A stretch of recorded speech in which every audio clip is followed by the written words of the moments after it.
नमस्कार दोस्तों। देखिएगा, यदि आप अपनी हथेली का विश्लेषण करवाना चाहते हैं तो इस वीडियो के डिस्क्रिप्शन में मैं अपना व्हाट्सएप नंबर दे रहा हूं। आप उससे मुझे संपर्क कर सकते हैं, अपनी हथेलियों की फ़ोटो भेज सकते हैं और मुझसे बात भी कर सकते हैं। तो अगर आपको अपनी हथेली का विश्लेषणात्मक वीडियो चाहिए तो इस वीडियो के डिस्क्रिप्शन में चले जाइएगा और मेरे नंबर पे संपर्क कर लीजिएगा। एक मेल हथेली के साथ मैं आपके साथ पुनः हाजिर हूँ और मैं हूँ भास्करानंद डोभाल। यहाँ पे अगर हथेली को देखते हैं तो जो यहाँ पे हथेली का अंगूठा है वो साफ तरह से बता रहा है कि जो ये व्यक्ति हैं ये एक सुखद जीवन जीने की चाह रखने वालों में से एक है और केवल चाहत नहीं रखते हैं बल्कि उसके लिए सुखद जीवन जीने के लिए प्रयत्नशील व्यक्तित्व भी आपका यहाँ पे दिखाई दे रहा है। अपनी बात को, अपने तर्क को लॉजिकल तरीके से रखने में माहिर हैं। जहाँ पे चुप रहना है चुप रहते हैं, जहाँ पे बोलना है बोलते हैं, लेकिन अपनी बात को बेहतरीन ढंग से रख पाते हैं। इच्छाएं भी बहुत सुंदर हैं और जब व्यक्ति के अंदर इच्छाएं होती हैं तो उसकी पूर्ति करने के लिए व्यक्ति तत्परता से आगे बढ़ता है। अच्छे गुण यहाँ पे साफ तरह से दिखाई दे रहे हैं। दूसरी बात अगर हम करें यहाँ पे तो जो आपकी बृहस्पति की उंगली है ये पूरी तरह से झुकाव ले रही है, कर्व ले रही है और शनि की उंगली मिडिल फिंगर की तरफ इसका झुकाव बहुत ज़्यादा दिखाई दे रहा है। धर्म कर्म के मामले में बढ़ चढ़कर हिस्सा लेने वाले व्यक्तियों में से एक है, क्योंकि ये उंगली, इसका झुकाव ये बता रहा है कि धार्मिक भावनाएं आपके अंदर बहुत अच्छी हैं और एक दयावान व्यक्तित्व लिए हुए आपका व्यक्तित्व है, आप व्यक्ति हैं। क्रूरता आपके अंदर नहीं है। परोपकार की भावना भी आपके अंदर यहाँ पे दिखाई दे रही है और ईश्वर में अटूट विश्वास है। अपने इष्ट देव, अपने कुलदेव की उसमें अटूट श्रद्धा है और अटूट विश्वास भी आपके अंदर गुरु के कारण, बृहस्पति जी के कारण यहाँ पे दिखाई दे रहा है। आपकी अगर मिडिल फिंगर देखें, ये सीधी खड़ी है और कहीं ना कहीं इस उंगली की तरफ काफ़ी ज़्यादा उसका रुझान दिखाई दे रहा है। और जब मिडिल फिंगर जो कर्म का द्योतक है बृहस्पति की तरफ हल्की भी देखती है ना, तो व्यक्ति बड़ी समझदारी से, विवेकीपूर्ण ढंग से अपने कार्यों को करता है। बड़ा सोच समझकर, बचपना नहीं रहता उसके अंदर, वो बड़ा सोच समझकर और बड़ी विद्वता से अपने कार्यों को अंजाम देता है। ठीक है, कुछ निर्णय गलत निकलते हैं जीवन में, कुछ सही निकलते हैं, लेकिन ऐसा व्यक्ति बड़ा सोच समझकर अपने कार्यों को अंजाम देता है। तीसरी चीज़ अगर देखें, हथेली में ये उंगली कहीं ना कहीं इस तरफ झुक रही है, मिडिल फिंगर की तरफ। यश पाने की इच्छा, नेम फेम पाने की इच्छा और अपनी एक अलग सी पहचान हो, इसकी इच्छा भी साफ तरह से यहाँ पे दिखाई दे रही है। इसके झुकाव के कारण यहाँ पे मिलाने पे अगर यहाँ पे गैप रह जाता है तो ये नेगेटिव पॉइंट है। जब शनि की साढ़े साती हो, ढैया हो या शनि बकरी में हो तो उसका प्रभाव व्यक्ति पे बहुत ज़्यादा पड़ता है। लेकिन यहाँ पे एक चीज़ बहुत अच्छी है, जो बृहस्पति की उंगली है उससे काफ़ी बड़ी दिखाई दे रही है आपकी रिंग फिंगर, आपकी सूर्य की उंगली, लेकिन शनि की उंगली से छोटी है, मिडिल फिंगर से छोटी है। ये अत्यंत श्रेष्ठ होती है। क्यों श्रेष्ठ होती है? ये बता रही है कि आपके अंदर जोखिम उठाने की क्षमता बहुत अच्छी है, आपके अंदर रिस्क लेने की क्षमता बहुत अच्छी है और उसमें कहीं कोई नुकसान हो भी जाता है तो उसमें संतुलन रखने की क्षमता भी है, हिम्मती स्वभाव भी आपके अंदर है। आप उसको झेल सकेंगे उस परिस्थिति को, ऐसा हिम्मत भी आपके अंदर है। शास्त्र कहता है कि जब ये उंगली लंबी हो बृहस्पति की उंगली से और मिडिल फिंगर से छोटी हो तो ये श्रेष्ठ है। ऐसा व्यक्ति कहीं ना कहीं समाज में यश की प्राप्ति करता है, समाज में मान प्रतिष्ठा और यश पाने वाले व्यक्ति हैं और कहीं ना कहीं सफलता की भी प्राप्ति आपको जीवन में होती हुई दिखाई दे रही है। अच्छी चीज़ यहाँ पे ये उंगली का बड़ा होना दिखाई दे रहा है। सबसे छोटी उंगली जिसको लिटिल फिंगर कहते हैं, मरकरी की उंगली कहते हैं। अगर यहाँ पे ध्यान से देखेंगे आप, सीधी खड़ी है वैसे, लेकिन हल्के तौर पे ऊपर से अगर ध्यान से देखें बिल्कुल कम झुकाव दिखाई दे रहा है इस तरफ, तो ये हल्के तौर पे धन कमाने की ललक को पैदा करता है। उतना ज़्यादा नहीं, व्यक्ति का फोकस केवल धन पे नहीं जाता है, अलग चीज़ों पे जाता है, ये बता रही है। वैसे लंबोत खड़ी है लेकिन हल्का रुझान दिखाई दे रहा है। देखिए ये है कनिष्ठा और ये इसके पहले पोरवे से भी ऊपर जा रही है। ये अत्यंत श्रेष्ठ है। अब ये कहेंगे आप हर चीज़ अत्यंत श्रेष्ठ बता रहे हैं। देखिएगा ज़रूरी नहीं है कि ये उंगली सब हथेलियों में बड़ी हो और इस प्रकार से सुंदर स्थिति में हो। मैंने कई हथेलियों का विश्लेषण किया है और प्रत्येक दिन मैं एक से ज़्यादा हथेलियों का विश्लेषण करके आप लोगों को देता हूँ। आप खुद उसमें देखिएगा। इस उंगली में ये अच्छी खासी स्थिति में है, सुंदर स्थिति में है, इसीलिए हम इसको श्रेष्ठ कह रहे हैं। ऐसा व्यक्ति ज़्यादातर मामले में व्यापारी वर्ग का व्यक्ति होता है। ऐसा व्यक्ति निश्चित तौर पे ज़्यादातर व्यापार में जाता है। अगर ऐसा व्यक्ति जो है नौकरी कर रहा हो तो अधिकारी लेवल का व्यक्ति होगा, चाहे वो प्राइवेट नौकरी कर रहा हो, चाहे वो सरकारी नौकरी कर रहा हो या किसी और फील्ड में हो, लेकिन उच्च किस्म का व्यक्तित्व होगा, उच्च वर्ग का व्यक्ति ऐसा होता है, श्रेष्ठ और सफलतम व्यक्ति होता है। लेकिन इनके अंदर एक और खूबी होती है। ऐसे जो जातक होते हैं अपने ही बलबूते पर कुछ करने वाले होते हैं और ये गुण आप में बहुत श्रेष्ठ अवस्था में है, सर्वश्रेष्ठतम स्थिति में है।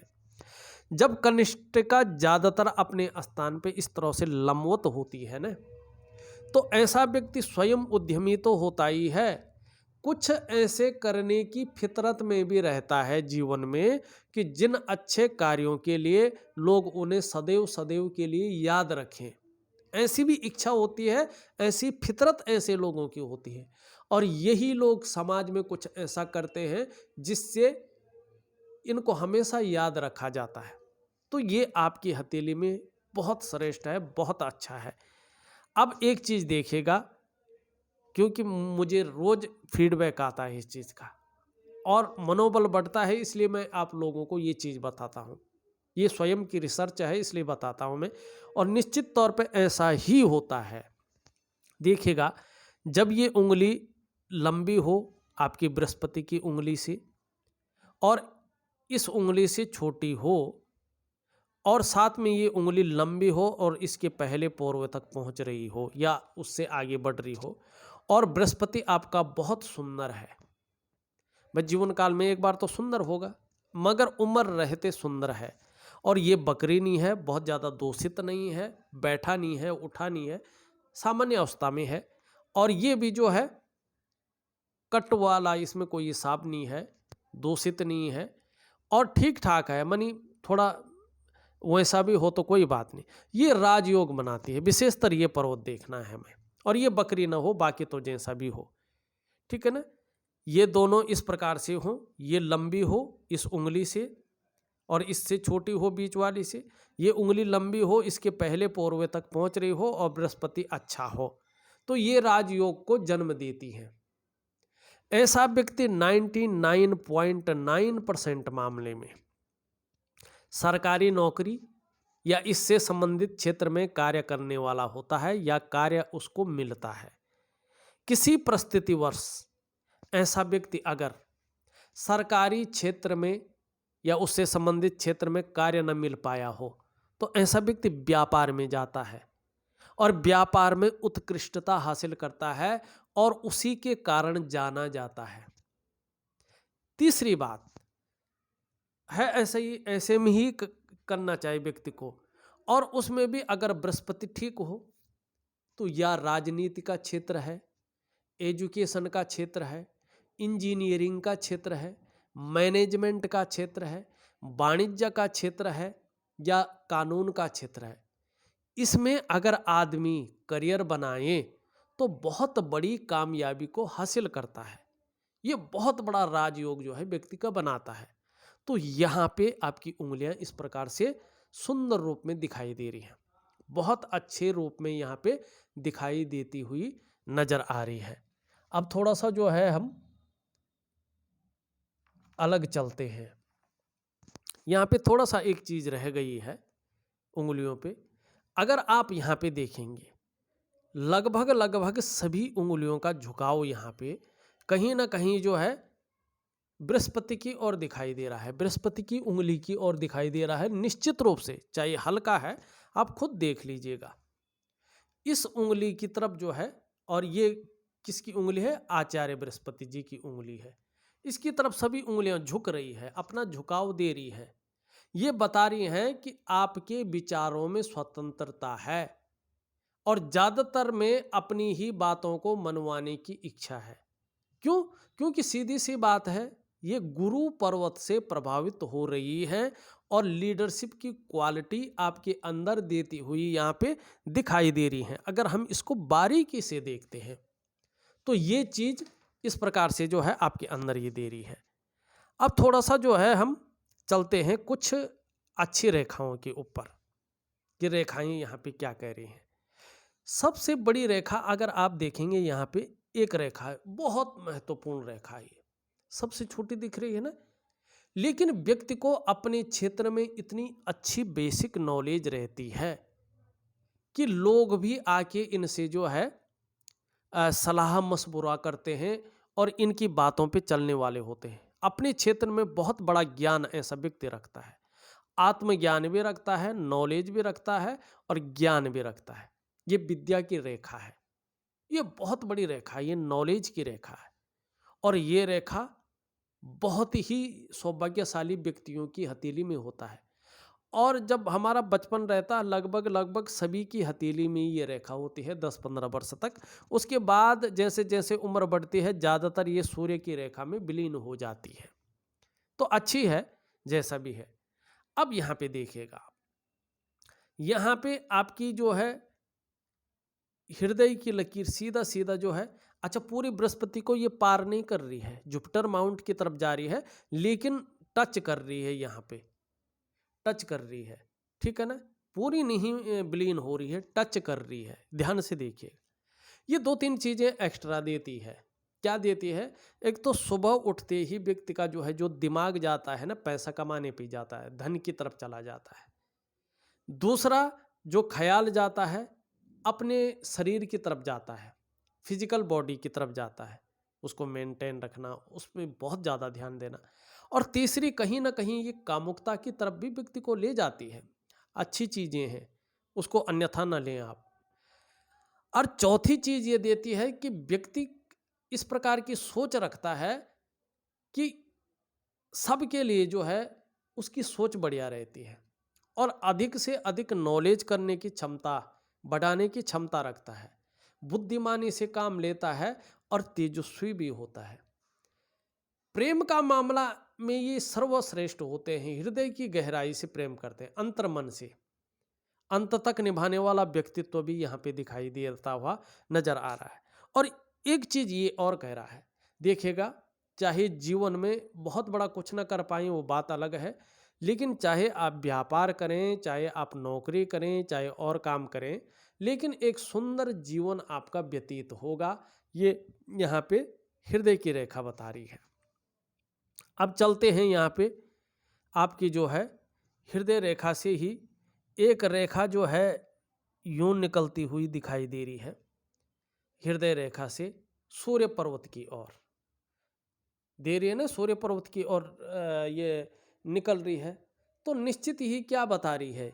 ये बता रही है कि ये आपके अंदर अध्यात्म की जानकारी लेने की जो इच्छा है उसको तीव्र कर रही है। ये व्यक्ति के अंदर ज़्यादातर अध्यात्म की जानकारी लेने की काफ़ी इच्छा होती है और उसको तीव्र करती है। और साथ में अगर आप देखेंगे जो मस्तिष्क रेखा है और उसमें जो है इस प्रकार से जो है एक वर्ग बना हो, बहुत बड़ा वर्ग बना हो, नहीं बहुत बड़ा, और बृहस्पति जी अपने अच्छी स्थिति में हो जैसे आपके हैं। बृहस्पति गुरु का कारक है, थोड़ा इसको समझिएगा। बृहस्पति जी अगर इस प्रकार से हो और शनि के नीचे थोड़ा इस प्रकार से हल्का क्रॉस बने, वैसे ये अच्छा क्रॉस नहीं है, एकदम बेहतरीन नहीं बन रहा है, बेहतरीन तो जो है बीच में होता तब बनता है, लेकिन फिर भी शनि के नीचे क्रॉस बन रहा है और यहाँ हृदय रेखा यूँ जा रही है और इन दोनों के बीच में कहीं ना कहीं जो है ये बहुत बड़ी चीज़ बन रही है। तो ये क्या बता रहा है? ये बता रहा है कि ये कहीं ना कहीं व्यक्ति के अंदर जो है, जो रहस्यमय ज्ञान है ना, उसके उस ज्ञान के विषय में जानने की जो इच्छा है वो काफ़ी बढ़ा देता है ये। और व्यक्ति धर्म कर्म की ओर भी जो है अपने को तत्पर करता है। जैसे ये पामिस्ट्री का ज्ञान है या आपका जो है ज्योतिष का ज्ञान है, तंत्र मंत्र का ज्ञान है, जो रहस्यमय है, जो गुप्त ज्ञान है, उनको पाने की इच्छा को ये बढ़ा देता है और ये अध्यात्म की जानकारी लेने की तीव्र इच्छा को बढ़ाता है। तो कहीं ना कहीं जो है इन चीज़ों की ओर जो है ये आपको ले जाते हुए दिखाई दे रहे हैं। अब यहाँ पे एक चीज़ और देखिएगा बड़ा सुंदर तरीके से। पहले मस्तिष्क रेखा को देख लेते हैं आपकी। देखिएगा मस्तिष्क रेखा आपकी बहुत सुंदर तरीके से इस तरफ है ना, ऊर्ध्व चंद्रमा पे जाती हुई दिखाई दे रही है और कहीं ना कहीं मंगल का प्रभाव पड़ रहा है, चंद्रमा, दोनों का प्रभाव इस पे पड़ रहा है। चंद्रमा कल्पना का ग्रह है, धर्म कर्म का क्षेत्र माना जाता है, यात्राएं यहाँ से देखी जाती हैं और ये हमारे जीवन को 70% बदलने की क्षमता रखता है क्योंकि ये मन का कारक है। ये ग्रहों में सेनापति है मंगल और हमारे अंदर पराक्रम को जन्म देता है। ऊर्जा का ग्रह है तो ऊर्जा देता है, ठीक है ना, भूमि का लाभ वगैरह यही चीज़ें देती हैं और जीवन में कॉन्फिडेंस लेवल को यही देता है, पराक्रम को ये देता है, ठीक है ना, बुद्धि चातुर्य को बढ़ाता है, लेकिन मन को प्रभावित ये करता है। अब मस्तिष्क, जो कुछ होता है मस्तिष्क से होता है, तो मस्तिष्क का इसमें मिलन हो रहा है। तो इसका मतलब है कि व्यक्ति जो है विवेकवान है और अपने विवेक से हर समय कुछ ना कुछ सोचने वाला इसका व्यक्तित्व है। कुछ ना कुछ सकारात्मक सोचता है, अच्छी योजनाएं बनाता है और मस्तिष्क से कार्य करने वाला व्यक्ति है। अब ये ध्यान से देखिएगा, थोड़ा सा इसको मिटा लेता हूँ। यहाँ पे से एक रेखा इसको जो है दो मुखी बना रही है, हल्की रेखा है लेकिन दो मुखी बना रही है। तो कहीं ना कहीं व्यक्ति जो है एक से ज़्यादा क्षेत्रों से अर्थोपार्जन करने का प्रयास भी करता है। ये अच्छी चीज़ें यहाँ पे दिखाई दे रही हैं। अब एक चीज़ हम और देखते हैं, शानदार तरीके से देखिएगा, ये मस्तिष्क की रेखा है। यहाँ से देखिएगा आप, ये एक लाइन यूँ जाके और यूँ जा रही है, यहाँ से एक लाइन आ रही है, यूँ आ रही है, यूँ जाती हुई और यूँ आ रही है, ठीक है ना। ये मस्तिष्क रेखा जा तो रही है सूर्य पे, ये बहुत अच्छी है। जब मस्तिष्क से रेखा सूर्य पे जाती है, सूर्य ऊर्जा का ग्रह है, कीर्ति और सम्मान का ग्रह है, फैलाव का ग्रह है, सूर्य ही सब कुछ है एक तरफ से देखा जाए तो।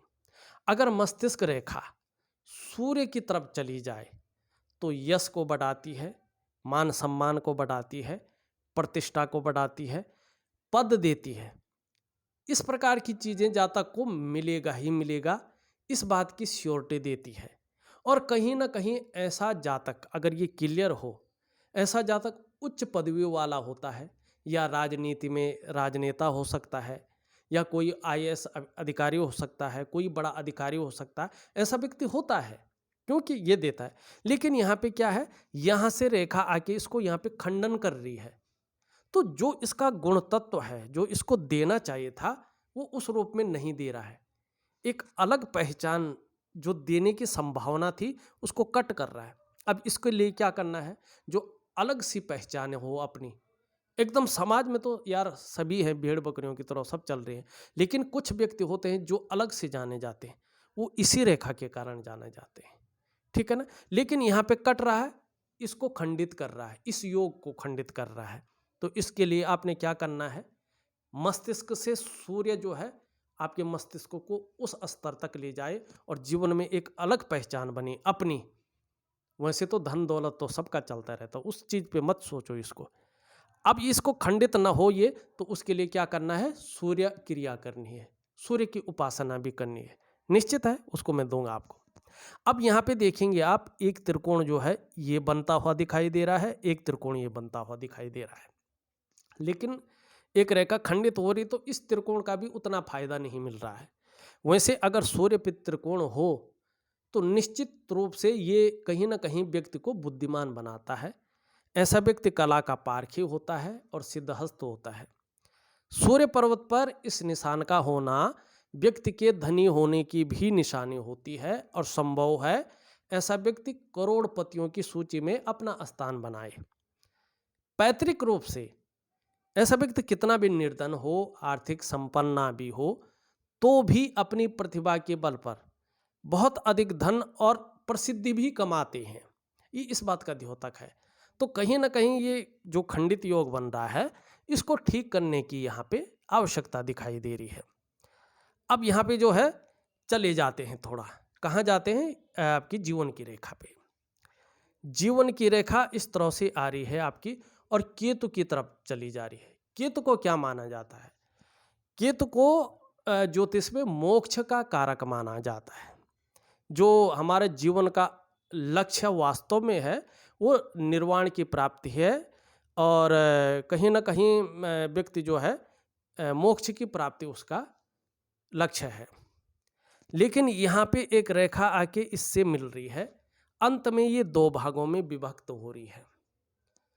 ये यात्रा को भी दिखाता है कि व्यक्ति अपने जीवन में अच्छी खासी यात्राएं करेगा और जीवन में इस प्रकार के कर्म करेगा कि अंत में मोक्ष की प्राप्ति होगी। लेकिन देखिएगा, ऐसे में अगर ऐसी जीवन रेखा हो, व्यक्ति उन्नति भी करता है, ठीक है, लेकिन वो उन्नति ज़्यादा अपने जन्म स्थान से दूर कर पाता है। और ज़्यादातर मामलों में देखा गया है कि ऐसा व्यक्ति अपने जन्म स्थान से दूर निवास कर लेते हैं, वहीं बस जाते हैं या विदेशों में बस जाते हैं। लेकिन उतार चढ़ाव के साथ ऐसे लोग उन्नति करते हैं, और कई बार अस्थिरता का सामना भी ऐसे लोगों को करना पड़ता है। अब यहाँ पे जो है करियर और धन की रेखा को देखा जाए।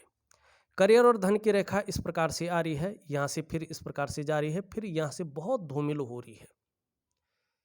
ये जीवन में उन्नति करेगा, सब कुछ मिलेगा, मगर स्टेबिलिटी नहीं मिल पाती है। स्टेबल हो जो व्यक्ति के अंदर भावनाएं रहती हैं, जो व्यक्ति सोचता है, जिसके लिए अपने को पूरा खपा लेता, वो चीज़ नहीं मिल पाती है। तो करियर और धन की रेखा जितनी गाढ़ी होगी, अब आपको क्या, इसके बाद ये रेखा जितनी गाढ़ी होगी, जितनी सुंदर होगी, जितनी स्पष्ट होगी, कहीं ना कहीं धन के मामले में, करियर के मामले में और भाग्य के मामले में आपको जो है सौभाग्यशाली बताएगी। तो इसके लिए आपको क्रियाएं करने की यहाँ पे बहुत सुंदर आवश्यकता दिखाई दे रही है। अब चलते हैं आपकी मणिबंध की रेखाओं पे, जिन्हें हम कहते हैं कंकण की रेखाएं। कंकण की रेखाएं या कलाई की रेखाएं इनको कहते हैं। ये पहली रेखा है, ये है आपकी स्वास्थ्य की रेखा। ये बता रही है कि आपका स्वास्थ्य कैसा रहेगा, आरोग्य के बारे में आप कैसे रहेंगे, तंदुरुस्ती के मामले में आप कैसे रहेंगे। स्पष्ट है, सुंदर है, स्वास्थ्य आपका बहुत अच्छा रहेगा, बहुत बड़ी प्रॉब्लम यहाँ पे नहीं दिखाई दे रही है। दूसरी रेखा है आपकी जो है धन की रेखा, संपत्ति की रेखा। ये रेखा भी बहुत अच्छी है, लेकिन यहाँ पे भाग्य रेखा जो इससे संबंध रखती है, ये ठीक नहीं है, तो इसलिए जो इसका फल मिलना चाहिए था वो उतने रूप में नहीं मिल रहा है। अब तीसरी रेखा आती है, इसको कहते हैं हम सुख की रेखा। देखो, हमारे पास स्वास्थ्य है, धन है, अगर सुख नहीं है तो उस धन और स्वास्थ्य का कोई मतलब नहीं रह जाता है। ये यहाँ पे है आपकी जो है कहीं ना कहीं स्वास्थ्य की रेखा, ठीक है, सॉरी, सुख की रेखा, जो आपके स्वास्थ्य, धन और ऐश्वर्य भोगने का सुख प्रदान कर रही है। माने धन कमाएंगे, स्वास्थ्य भी बहुत अच्छा होगा, और उस स्वास्थ्य, धन और ऐश्वर्य का आप अपने जीवन काल में भोग भी करेंगे। ये आपकी हथेली की मणिबंध की रेखाएं बता रही हैं, कंकण रेखाएं बता रही हैं। अब ये तीन हैं, यहाँ पे समझने की कोशिश करें थोड़ा। 3 है। ये एक चीज़ और बताती है, 3 रेखाओं का होना अति उत्तम माना गया है। 4 रेखाएं तो सम्राट योग देती हैं, लेकिन 3 रेखाओं का भी अति उत्तम माना गया है। ये बताती हैं कि पूर्व जन्म में आपने बहुत उच्च कर्म किए हैं और उन उच्च कर्मों की वजह से इस जन्म में आपको धन इस रूप में मिला है कि किसी के आगे हाथ न फैलाना पड़े, शर्मिंदा न होना पड़े, भीख न मांगनी पड़े। नॉलेज इतना अच्छा मिला है कि कहीं ना कहीं आपको सम्मान की दृष्टि से देखा जाता है। ये आपकी हथेली की मणिबंध की रेखाएं बताती हुई नजर आ रही हैं। यहां पे देखो, ये शुक्र का पर्वत है, ज्यादा अच्छा इसको नहीं माना जाएगा। यहाँ पे अनबैलेंस है, तो कहीं ना कहीं किसी चीज को लेके आप सोच भी रहे हैं और हल्की चिंता भी कर रहे हैं। और जिस तरह से जीवन में चाहे भोग संबंधी हो, सुख संबंधी हो, पर्सनैलिटी संबंधी हो, अपनी अलग पहचान संबंधी हो, जो मिलना चाहिए था वो थोड़ा सा कम दिखाई दे रहा है। तो इसके लिए शुक्र का उपाय बहुत जरूरी है। आपका अगर मंगल का क्षेत्र देखें, पराक्रम बहुत अच्छा है, एनर्जेटिक स्वभाव है, और किसी को अगर मिलेंगे आप तो वो भी जो है कंफर्टेबल फील करेगा। ये आपका मंगल यहाँ पे बताता हुआ नजर आ रहा है। यहाँ पे आचार्य बृहस्पति जी को देखा जाए तो आचार्य बृहस्पति जी आपके बहुत सुंदर अवस्था में है। आने वाले समय में जहाँ आपको जो है सांसारिक सुख अच्छा मिलेगा, वहीं पारिवारिक सुख की भी प्राप्ति होगी और कहीं ना कहीं श्रेष्ठ अवस्था में ये आपको ले जा रहा है। आप स्वयं भी उन्नति करेंगे ही करेंगे, लेकिन जो आपसे मन से जुड़ेगा या आपके संसर्ग में आएगा उसे भी आप उन्नति करने में सहायता प्रदान करेंगे, सहयोगी बन के रहेंगे, स्वाभिमानी होंगे, विद्वान होंगे, न्यायप्रिय होंगे, और सबसे बड़ी बात है अपनी बातों का निर्वहन करने वाला व्यक्तित्व आपका है। परोपकार की भावना आपके अंदर है, धार्मिक भावनाएं भी ये आपके अंदर देता हुआ दिखाई दे रहा है। देखिएगा, थोड़ा सरल तरीके से समझिएगा। आचार्य बृहस्पति जी अगर इस प्रकार से पुष्ट होते हैं, सुंदर दिखाई देते हैं, तो व्यक्ति नॉलेजेबल होता है और आत्मज्ञानी भी होता है। अपार मान सम्मान ऐसे लोगों को मिलता है, जीवन में बहुत सारा सम्मान ऐसे लोगों को मिलता है। सड़क के किनारे से लेकर महलों की ऊंचाइयों तक हर जगह ऐसे लोग सम्मान पाते हैं। बृहस्पति जी इस प्रकार से सुंदर भाव में हो, अच्छे भाव में हो, तो कहीं ना कहीं समस्याएं तो हर इंसान के जीवन में आती है, लेकिन वो ज़्यादा कष्टकारक नहीं होती हैं, जैसी आती हैं चली भी जाती हैं। इस प्रकार से जो है आपका बृहस्पति यहाँ पे दिखाई दे रहा है। शनि की स्थिति देखें, शनि ठीक है, बहुत ज़्यादा प्रॉब्लम नहीं दे रहा है आपको। सूर्य की स्थिति देखें, सूर्य भी ठीक है, लेकिन जो इसमें कट कटाव की स्थिति है इसको ठीक करना है।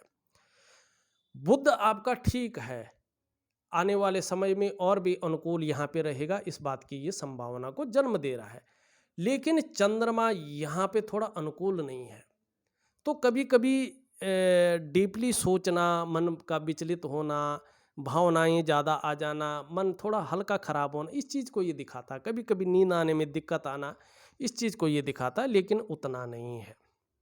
देखा जाए तो मैंने आपकी हथेली का पूरा विश्लेषण करके आपको बता दिया है। आपके व्हाट्सएप नंबर पर विधिवत तरीके से मैं उपाय भेज रहा हूं, करने की आप कोशिश करें। और अगर आपका सूर्य मस्तिष्क रेखा उस प्रकार की हो जाती है तो जीवन में एक अलग पहचान बनाने में आपको दिक्कत नहीं होगी। इस वीडियो में बस इतना ही। एक नई वीडियो के साथ पुनः उपस्थित होऊंगा, तब तक के लिए नमस्कार।